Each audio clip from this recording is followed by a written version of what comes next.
Dick Whittington and His Cat by Marcia Brown.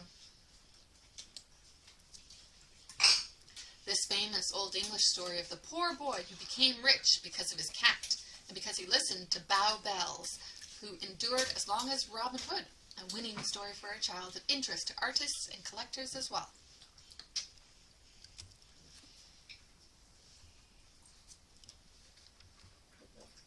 Behold a cat whose merit wants a name.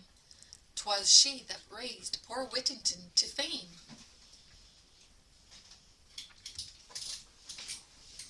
Dick Whittington and His Cat. Long ago in England there lived a little boy named Dick Whittington. Dick's father and mother died when he was very young, and he was too small to work. He had a hard time of it. The people in the village were poor and could spare him little more than the parings of potatoes, and now and then a crust of bread. He ran about the country as ragged as a colt until one day he met a wagoner on his way to London. "Come along with me," said the wagoner, and so off they set together.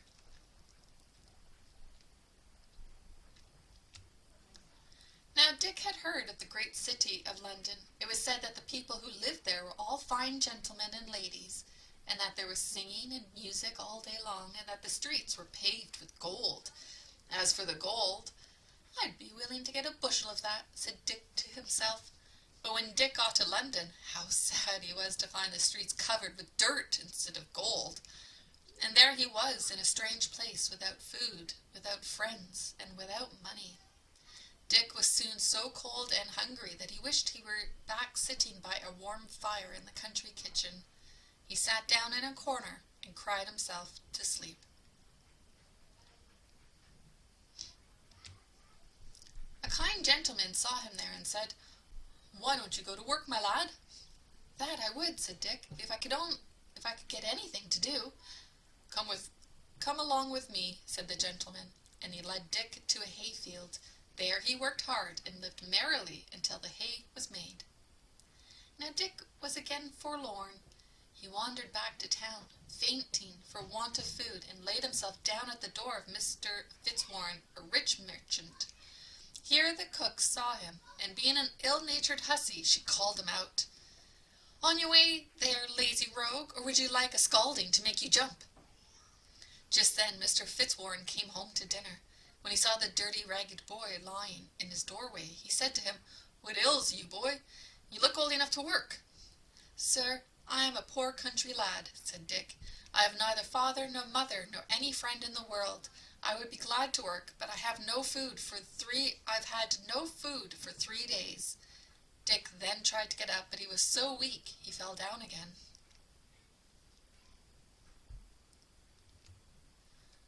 "Take this lad into the house," Mr. Fitzwarren ordered his servants. "Give him meat and drink. When he is stronger, he can help the cook with her dirty work." Now Dick would have lived happily with his worthy family if he had not been bumped about by the cook. "Look sharp there, clean the spit, empty the dripping pan, sweep the floor, step lively or—" and down came the ladle on the boy's shoulders. For the cook was always roasting and basting, and when the spit was still, she basted his head with a broom or anything else she could lay her hands on. When Mr. Fitzwarren's daughter, Alice, saw what was going on, she warned the cook, "Treat that boy more kindly, or leave this house." Besides the crossness of the cook, Dick had another hardship. His bed was placed in a garret, where there were many rats and mice running over his head. He could never get to sleep.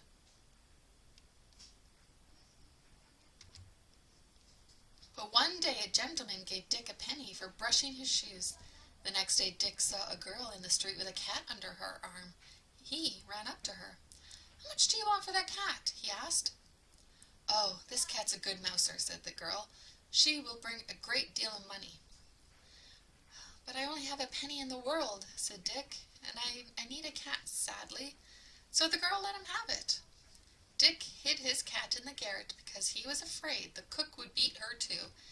He always saved part of his dinner for her, and Miss Puss wasted no time in killing or frightening away all of the rats and mice. Now Dick could sleep as sound as a top. Now Not long after this, Mr. Fitzwarren had a ship ready to sail. He called all of his servants into the parlour and asked them what they chose to send to trade. All the servants brought something, but poor Dick, since he had neither money nor goods, he couldn't think of sending anything. "I'll put some money down for him," offered Miss Alice, and she called Dick into the parlour.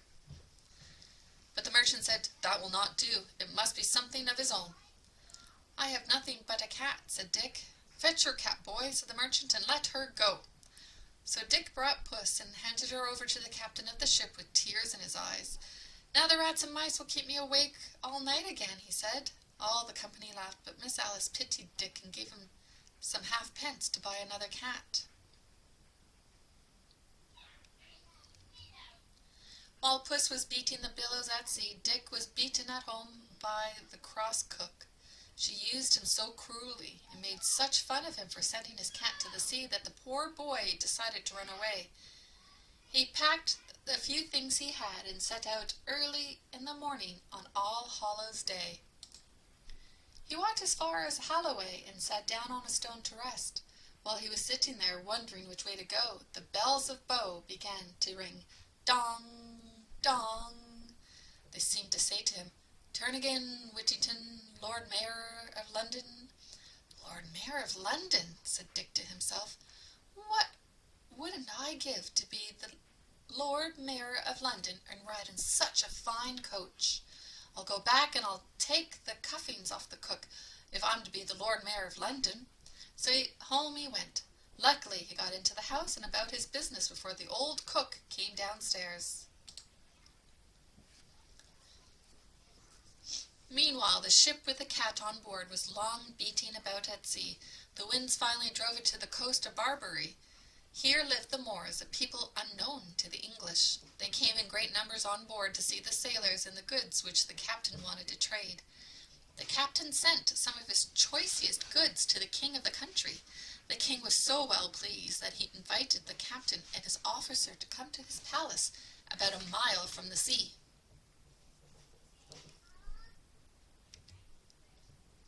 Here they were placed on rich carpets, flowered with gold and silver. The king and queen sat at the upper end of the room, and dinner was brought in. No sooner had the servants set down the dishes than an amazing number of rats and mice rushed in. They helped themselves from every dish, scattering pieces of meat and gravy all about. The captain, in surprise, turned to the nobles and asked, "Are not these vermin offensive?" "Oh, yes," they said, "very offensive." The king would give half of his treasure to be rid of them. They not only ruin his dinner, but they also attack him in his chamber, even in his bed. He has to watch while he is sleeping for fear of them. The captain jumped for joy. He remembered Whittington and his cat and told the king he had a creature on board the ship that would soon destroy the mice. The king's heart heaved so high at this good news that his turban dropped off his head. "Bring this creature to me," he cried. "Vermin are dreadful in a court. If she will do what you say, I will load your ship with ivory, gold dust, and jewels in exchange for her."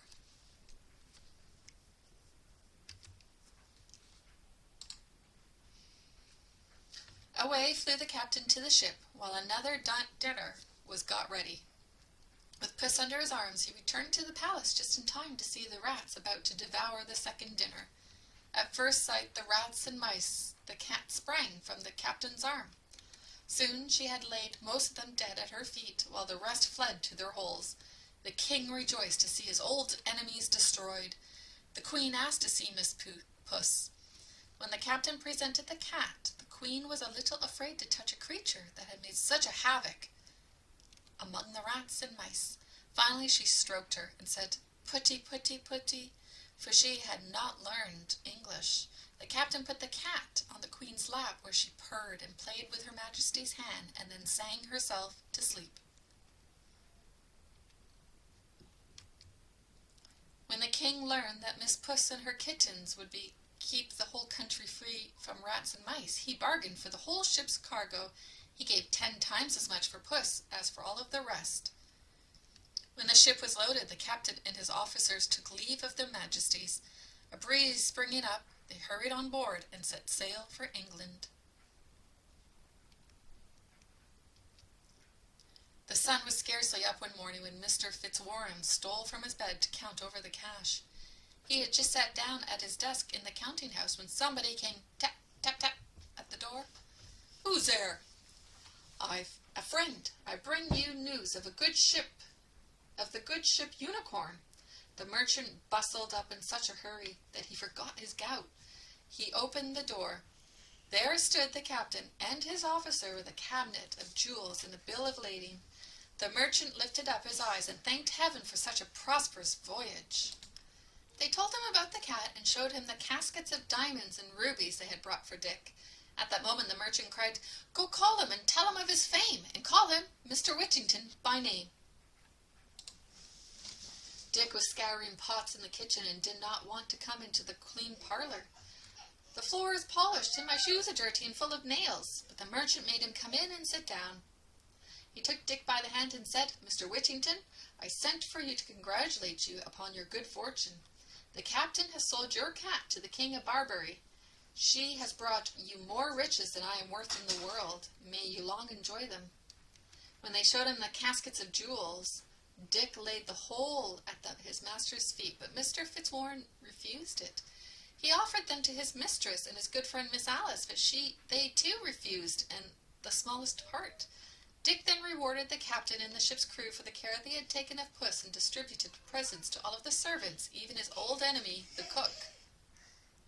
Mr. Fitzwarren advised Mr. Whittington to send for the tradesman to dress him like a gentleman, and offered him his house until he could provide for himself with a better.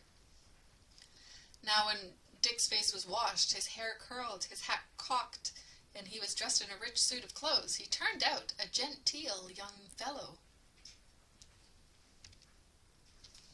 In a little time he dropped his sheepish behavior and soon became a sprightly companion. Miss Alice, who formerly looked at him with pity, now saw him in quite another light. When Mr. Fitzwarren noticed how fond they were of each other, he proposed a match between them. Both parties cheerfully consented. The Lord Mayor and his couch, court of the aldermen, sheriffs, company of stationers, and a number of eminent merchants attended the weddings, and afterwards all were treated to an elegant entertainment.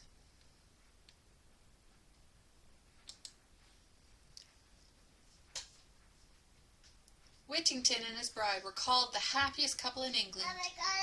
He was chosen sheriff and was 3 different times elected Lord Mayor of London. In the last year of his mayoralty, Whittington entertained King Henry V and his queen. "Never has a prince such a subject," said Henry, and Whittington replied, "Never had a subject such a king."